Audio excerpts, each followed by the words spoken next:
Halo teman-teman UXers, kembali lagi bersama saya Daly Rusmana di channel UX Orbit Design. Video kali ini teman-teman, saya ingin sharing kepada teman-teman semua tentang 5 langkah cara membuat portofolio UI UX design. Tanpa berlama-lama, langsung saja kita mulai. Apa saja sih 5 langkah cara membuat portofolio UX design itu? Apa sih itu portofolio UI UX design itu? Portofolio UX design itu adalah kumpulan karya-karya desain terbaik teman-teman gitu. Project atau case study teman-teman yang sudah teman-teman kerjakan, yang dibagikan kepada orang lain, bertujuan untuk satu menggait klien melamar pekerjaan baru, ataupun bertujuan untuk showcase proyek-proyek yang sudah teman-teman kerjakan gitu ya. Lalu kenapa kita harus punya yang namanya portofolio? Kita sebagai UI UX designer tentunya kalau diibaratkan perang gitu ya, portofolio adalah senjata perang untuk bisa kita memenangkan perang. Istilahnya kita harus punya portofolio yang bagus gitu ya, yang baik, yang oke, ketika kita mau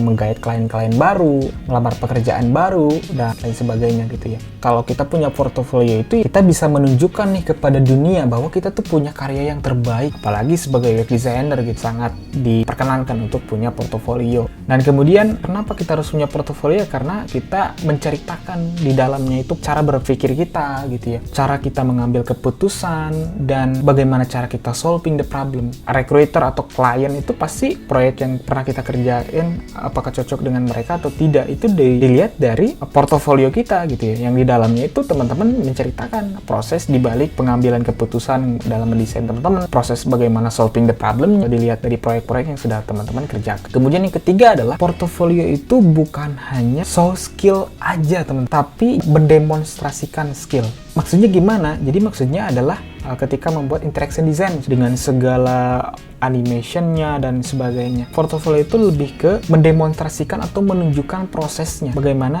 teman-teman itu mengerjakan desain tersebut. Itulah pentingnya membuat portofolio teman-teman. Nah, kalau teman-teman yang belum pernah mengerjakan proyek UI UX dan baru terjun gitu ya, saya ada 4 tips memulai mengerjakan proyek. Yang pertama adalah redesign aplikasi atau website. Jadi redesign aplikasi itu kan berarti website yang sudah ada ataupun aplikasi yang sudah ada. Teman-teman coba untuk meredesainnya. Redesign itu artinya mencoba merancang ulang sesuai dengan apa yang bisa solusikan dari aplikasi yang mau teman-teman redesain.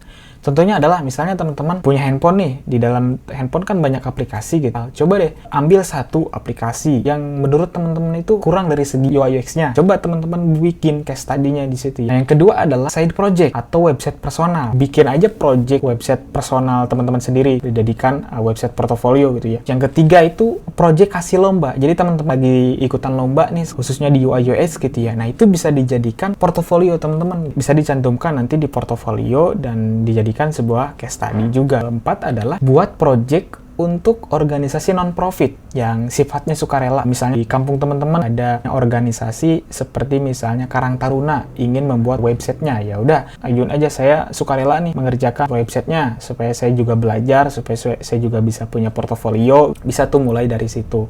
Kemudian apa sih 5 langkah yang ingin saya sharingkan kepada teman-teman semua? Yang pertama adalah ketahui skill yang paling teman-teman kuasai. Bagaimana cara mengetahui skill teman-teman kuasai adalah teman-teman cari tahu aktivitas mana yang teman-teman kuasai ketika mengerjakan proyek tersebut. Misalnya saya itu lebih suka dalam riset gitu ya. Ya udah teman-teman fokus riset, pelajari bagaimana metode risetnya, bagaimana report researchnya. Saya suka dalam UX-nya, saya suka membuat informasi arsitektur. Saya suka membuat user flow dan sebagainya. Pahami dan dalami. Saya suka membuat UI-nya, pahami juga fundamental UI, basic UI gitu ya, komponennya dan sebagainya. Nah, setelah itu, apa yang menjadi pembeda teman-teman dengan desainer lain? Misalnya, saya itu adalah product designer yang punya style minimalis, fokus kepada financial teknologi, misalnya seperti itu. Proyek yang mana nih yang membuat teman-teman lebih bernilai? Misalnya, teman-teman sudah mengerjakan proyek untuk organisasi non-profit, ternyata setelah launch itu banyak sekali anggota-anggota yang daftar misalnya. Nah, itu kan bernilai ya, bisa memberikan impact positif gitu ya kepada organisasi dan juga kepada kita sebagai desainernya.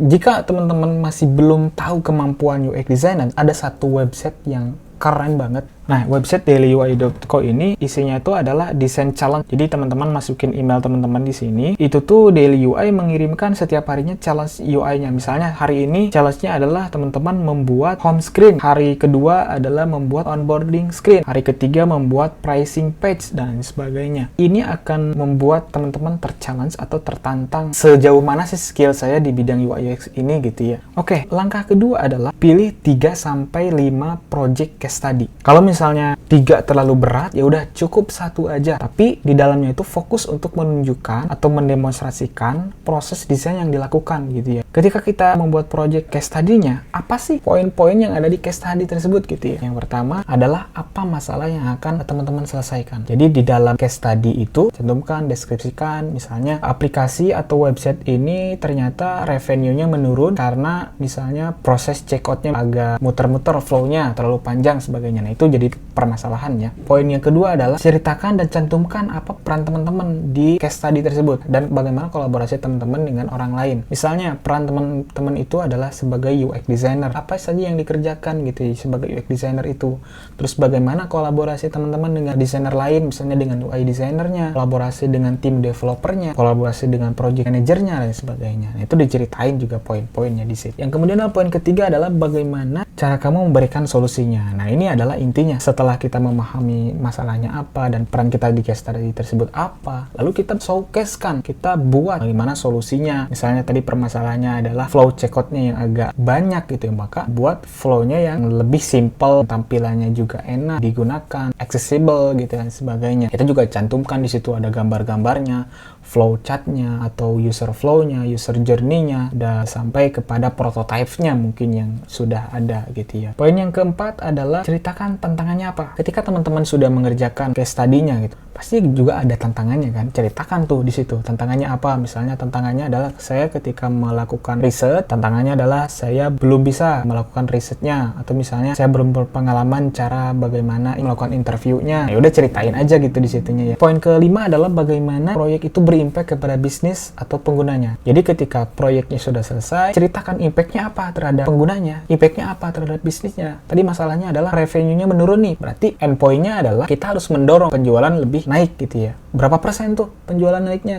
Misal 10%, 20% naik. Dibuatlah presentasinya. Kemudian impact kepada penggunanya, oh lebih enak nih tampilannya, oh lebih enak nih flow-nya, sebagainya. Itu ceritakan. Poin terakhir adalah ceritakan apa sih pelajaran setelah teman-teman mengerjakan proyek tersebut. Nah, ini ada 6 poin yang ada di case study. Masalahnya apa, peran teman-teman apa, dan kolaborasinya bagaimana, cara bagaimana solving the problemnya, tantangannya seperti apa, impact-nya terhadap bisnis dan penggunanya seperti apa, kemudian apa sih yang sudah pelajari setelah mengerjakan case study atau proyek tersebut begitu. Nah, saya ingin menunjukkan case study ini bisa jadi referensi teman-teman ya dalam membuat case study teman-teman sendiri. Bisa diakses nanti linknya di deskripsi. Oke, ini ada dari Cristiano Dalbem, projectnya Ciclomapa. Projectnya itu tentang apa, challenge-nya apa, kemudian roles-nya apa. Kalau sudah ada website-nya juga sudah dicantumkan linknya ke website-nya. Di sini ada overview. Yang pertama adalah understanding the problem. Jadi kita harus memahami problemnya apa. Di sini Dalbem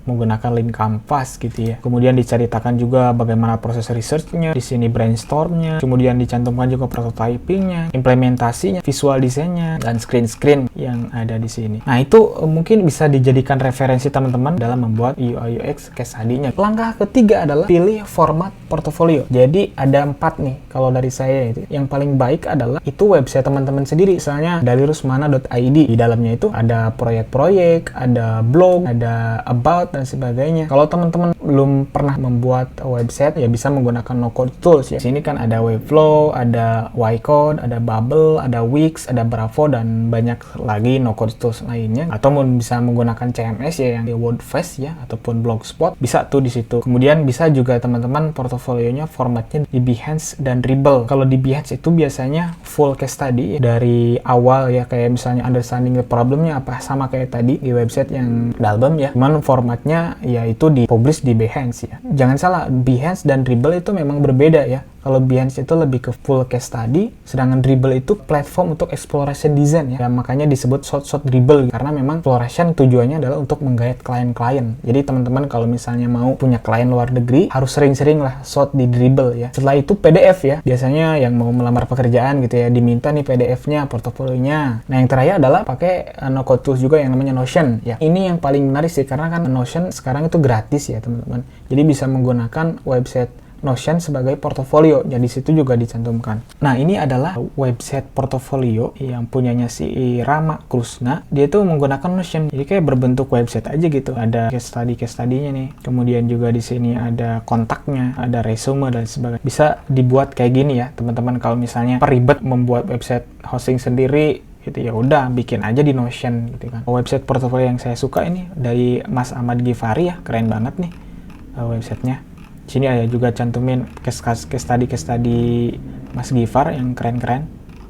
Kemudian yang keempat adalah langsung buat portofolionya, teman-teman. Tadi teman-teman sudah mengetahui format websitenya apa, terus poin-poinnya ada di case study apa, langsung buat portofolionya ya. Ada template dari NN Group portofolionya. Yang pertama kalau di website itu kan ada headernya, ada navigation, ada sidebar. Yang pertama tentunya jangan lupa title page-nya. Kayak tadi Mas Krishna ya ataupun Mas Ahmad Ghifari bisa dibikin kayak gitu. Kemudian ada project introduction-nya, project-projectnya seperti apa. Kemudian di sini ada image-nya ya dengan caption, sampai di sini showcase result-nya. Kayak misalnya ada percentage-nya, ada icons-nya, temuan dan sebagainya. Nah, ini template atau komponen-komponen yang ada di dalam UX design portofolio ya. Oke, langkah kelima adalah publikasikan dan dapatkan feedback dari orang lain ya.